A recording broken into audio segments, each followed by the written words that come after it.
स्वरूपां वेद वेद विद्या विद्यारूपां नमामि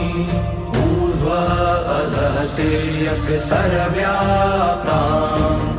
आदित्यवशुरुद्रगति स्वरूपां ब्रह्मा प्रजापति भगवान् विष्णु चराचराणाञ्चाधारभूताम्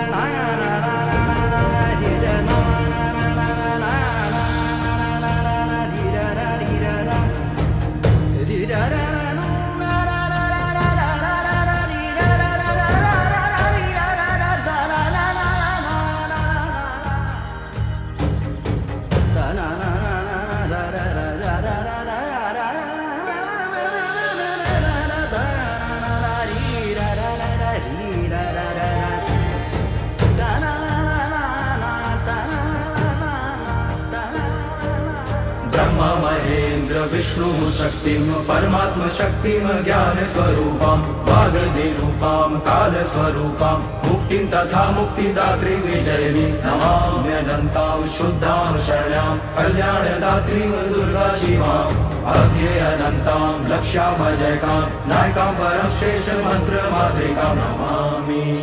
दुर्गां तां दुर्गमाम समस्त पाप निवारणीश्च भजामि भवभीत भवतारिणीश्च तां चिन्मयातीतां शून्य साक्षिणीम्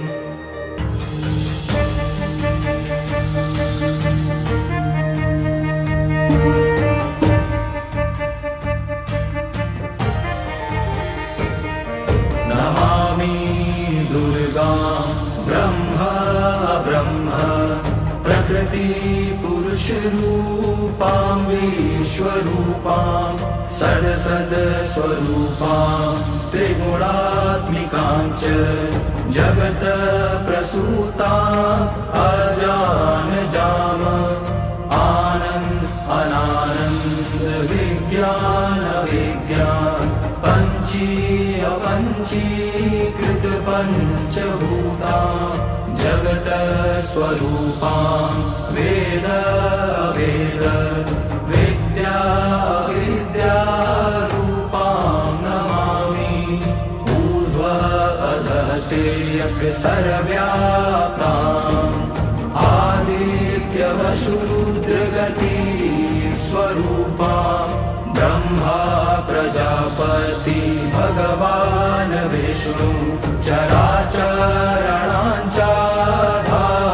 चराचराणाञ्चाधारभूताम्